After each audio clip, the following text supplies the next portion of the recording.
Team India 5వ టెస్టులో record విజయం సాధించింది. క్రికెట్ అభిమానులు సీట్ల కథకుపోయారు. నరాలు తెగే ఉత్కంఠ మధ్య జరిగిన 5వ టెస్టులో ఒత్తిడిని అధిగమించిన టీమిండియా 6 పరుగుల తేడాతో విజేతగా నిలిచింది.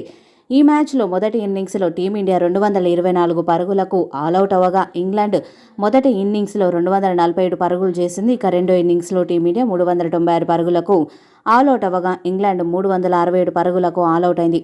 ముఖ్యంగా సోమవారం 5వ రోజు ఆరంభం నుంచి నేల్ బిట్టింగ్గా జరిగిన ఈ మ్యాచ్లో విజయానికి 35 పరుగుల టార్గెట్తో బరిలోకి దిగిన ఇంగ్లాండ్ 85.1 ఓవర్స్లో 367 పరుగులకు ఆలౌట్ అయింది. హ్యారీ బ్రూక్ 111 టాప్ స్కోరర్గా ఉన్నారు. హైదరాబాదీ పేసర్ మహమ్మద్ సిరాజ్ 5/104తో 5 సత్తా చాటాడు. దీంతో ఈ మ్యాచ్లో 6 పరుగుల తేడాతో టీమిండియా విజయం సాధించింది.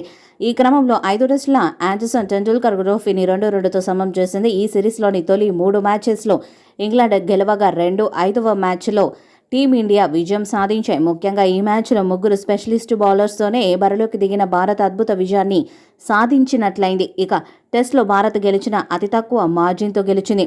ఓవర్నైట్ స్కోర్తో రెండో ఇన్నింగ్స్ను కొనసాగించిన ఇంగ్లాండ్ను ఆరంభం నుంచే బౌలర్స్ వణికించారు. ముఖ్యంగా అద్భుతమైన స్పెల్తో సిరాజ్ గడగడలాడించాడు.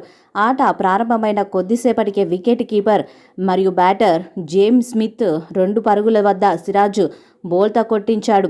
ఆఫ్ స్టంపుకు కాస్త దూరంగా వెళ్లిన బంతిని వేటాడిన స్మిత్ కీపర్ క్యాచ్ ఇచ్చి అవుట్ అయ్యాడు. దీంతో ఇంగ్లాండ్ స్పెషలిస్ట్ బ్యాటర్ కూడా అవుట్ అయినట్లు అయిపోయింది. ఆ తర్వాత జామీ ఓవర్టన్ 9 పరుగులు 2 4లతో కంగారు పెట్టించిన అతడిని కూడా సిరాజ్ ఎల్బీగా పెవిలియన్కి పంపాడు.